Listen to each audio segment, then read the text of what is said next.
Welcome back to Stormy Tells Ghost Stories on my Girls Rock Productions channel. In this final video of the haunted St. Augustine, we will be talking about one of the most haunted lighthouses in the United States in a warehouse that can't seem to hold a business for too long. We will start with the infamous St. Augustine Lighthouse. So the St. Augustine Lighthouse is so haunted that the show Ghost Hunters visited it twice. It is located on the most northern point on Anastasia Island and was built in 1874. This lighthouse replaced the original one that was built in 1824 and was running on oil. The lighthouse keeper would have to keep the fire going and the light running all night. In 1855, that oil lamp was replaced with a huge lamp with silver reflection shields. During the American Civil War from 1861 to 1865, the harbor master and lighthouse keeper hid the lens to block the shipping routes that the Union soldiers used. This location of the lens was soon discovered when the harbor master was taken hostage and forced to reveal its hiding place. In 1870, people started noticing that the old lighthouse was on the verge of collapsing due to the weather conditions and salt water. It was slowly engulfed by the sea. In 1880, the old lighthouse collapsed completely. The ruin of the old lighthouse is still seen when the water is low, and it is a huge archaeological asset. The new lighthouse was equipped with a hypermodem lens. It is a hand-blown French-made Fresnel lens, which is designed specifically for lighthouses. The lens is an impressive 12 feet tall and contains 370 hand-cut glass prisms arranged in a beehive pattern. The lighthouse stands 165 feet tall above sea level and includes a black and white banded design. To access the top, the lighthouse keeper would have to climb 219 steps, but it would be rewarded by the spectacular panoramic views of the Atlantic Ocean. So the first lighthouse keeper was actually a former Union war hero who was head of his own company in Gettysburg, William A. Hearn. He was a lighthouse keeper for 20 years and moved his wife and 6 daughters into the cottage next to it. The family was well known for handing out lemonade near the lighthouse during the summer. During World War II, the lighthouse was being used as a watchtower to spot enemy ships and submarines. There have been quite a few spirits reported around the historic lighthouse. The most reported ghosts are 3 little girls seen playing in the forest on the grounds. These are the 2 petite girls and their young friend, who died during construction of the new lighthouse in the 1870s. Hezekiah Petit was the superintendent for the St. Augustine Lighthouse construction. He came down from Maine to help build it, but soon realized that the project was going to take longer than originally expected, so he brought his wife and 2 daughters down to live with him in Florida, after working for about a year and a half. Given that his daughters were young, a lot of their time in St. Augustine was spent playing outside. One day, 2 petite girls and 3 of their friends were pushing each other in a small rail car that was used for transporting supplies from the nearby pier to the lighthouse. This was their favorite game to play, and they would play it all the time, but today would be different.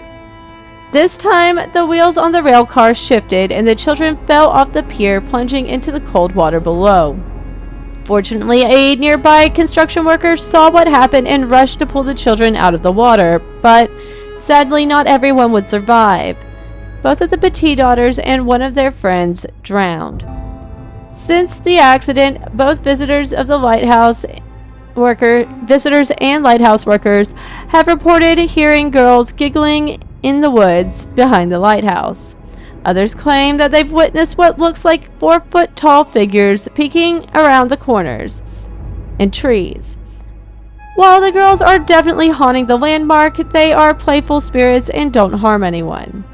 Despite their tragic end, these 3 children seem to be enjoying the afterlife in their old home. Another spirit that reportedly haunts the grounds around the lighthouse is that of the original lighthouse keeper, Dr. Alan Ballard. He refused to believe that the old lighthouse was on the verge of being swallowed by the sea. He declined the financial offer from the estate to leave the lighthouse, and the money offered to him got less and less. Ballard swore that he'd never leave his beloved place, and he kept his word. His ghost is still seen near the spot of the old lighthouse.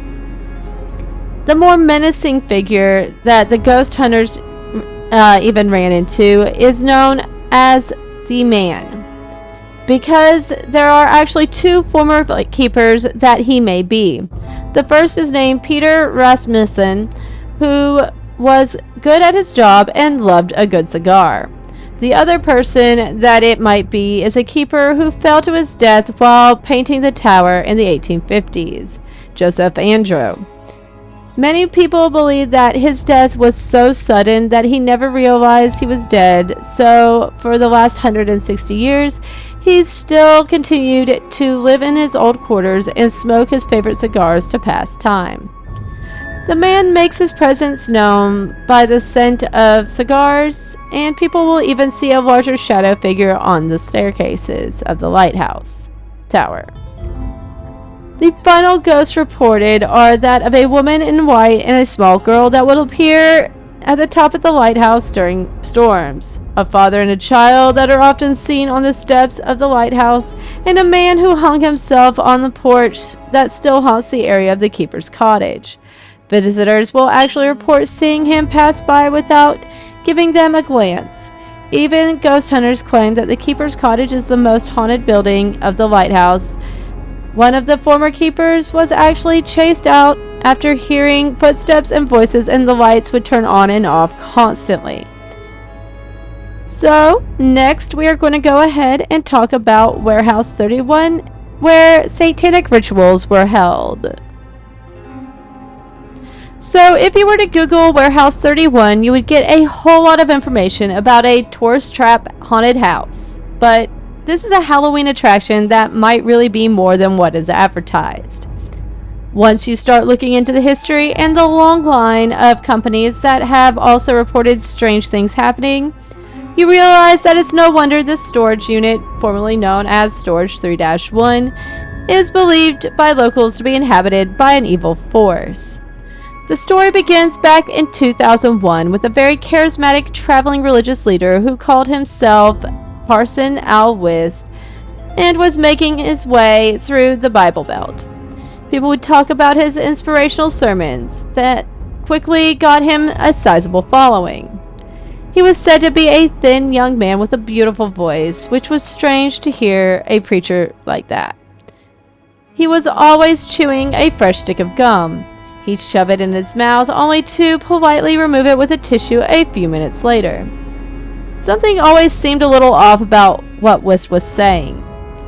He never used the Bible and would never say God or Jesus, just the Father. In 2006, Parson Wist, along with a group of his most faithful members, moved to St. Augustine to break ground on the Church of the Lightbearer. The plan was to secure a deed through a donation and create funding campaign to complete the cost of making the new sanctuary. This was supposed to be done by a follower known as Joy Caulfield, who willingly donated a small section of land that could be used to construct a building for the church services. However, the religious group didn't have the funds to have the building built. While they were getting the funds, Wist needed to find a temporary place to host their masses and secure their religious possessions. This was when he found the newly built warehouses.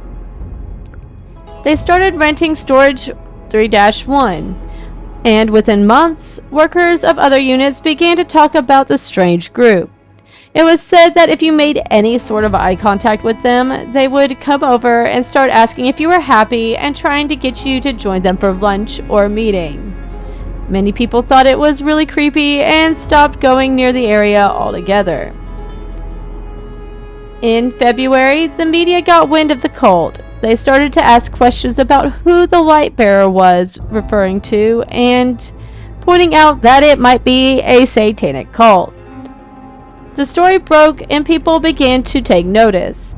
They started to look into the comings and goings of the warehouse and discovered a treasure trove of weird activity. Dark rituals, animal sacrifices, orgies, bizarre worship services, pretty much everything that you would expect from Satanists.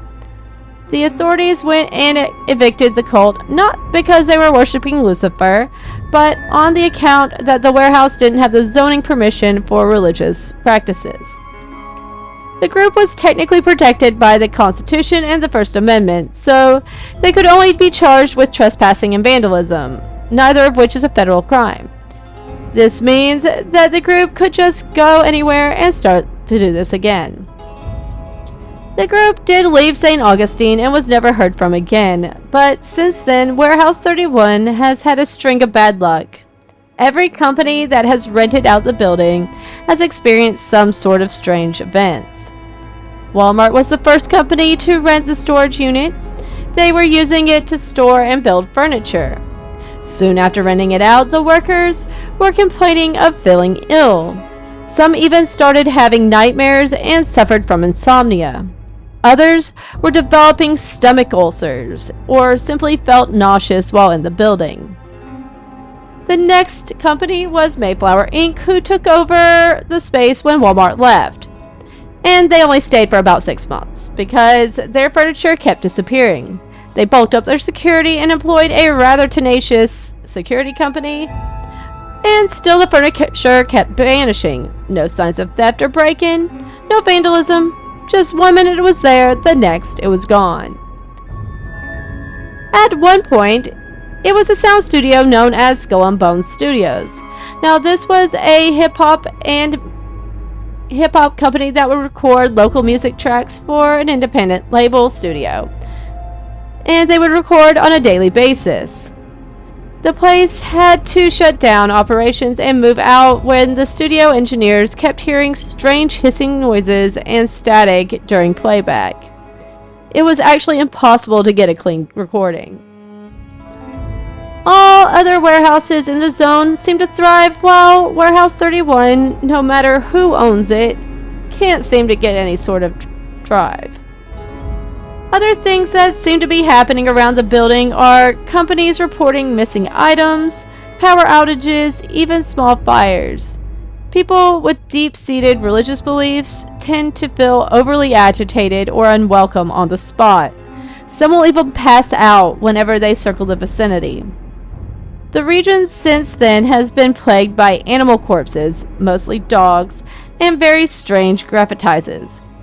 One of the most disturbing episodes occurred when the local police stumbled upon the remains of a mass. An altar that with burned red candles, animal skulls, and blood-stained clothes draped in the corners of the warehouse with the words Ave Satanas on them. Now, the final blow is what is known as the Beast of Warehouse 31. It is said to look like some kind of alligator, but with bat wings. There are numerous reports of a giant monster or beast moving around the vicinity. The creature is said to be eating small animals and the neighborhood dogs. Some people claim that it was created by all of the black masses that occurred on the spot. Others that it was Parson, Alwist, in demon form haunting the land. The most common interpretation of this beast is that it is a demon. The strangest part is that there were records of this beast back in 1997, before the warehouse or cult ever existed there. Property owners in the area would continually talk about the devil in their backyard. Many locals actually believe that it wasn't the cult that attracted the creature, but the creature that attracted the cult and other unsavory trespassers. The region has been a hot spot for satanic rituals for years. The only thing that has been able to stay is a haunted house tourist attraction, which might be used to cover up the real paranormal activity. So I hope you enjoyed learning about all of the true ghost stories here St. Augustine has to offer. If you did, remember to like my video and subscribe to my Girls Rock Productions channel. Feel free to also check out my other playlists on the channel where you can see more of my artwork on Stormy Does Art, or learn to play songs on guitar on Stormy Teaches Music. If you ever visit Wilmington, North Carolina, sign up to go on the U.S. Ghost Adventures tours. You might have me or one of our other great tour guides show you around our beautiful city. And if while visiting the Cape Fear area, you decide you want to move or buy a vacation home here, check out my Moving to Coastal Carolina channel here on YouTube and contact me because I am also a licensed realtor here in North Carolina. Tune in next week on Tuesday at 6 p.m. Eastern to find out the new city I will be talking about and its first 3 stories. Until then, stay safe, have a happy Halloween, and a great rest of your week.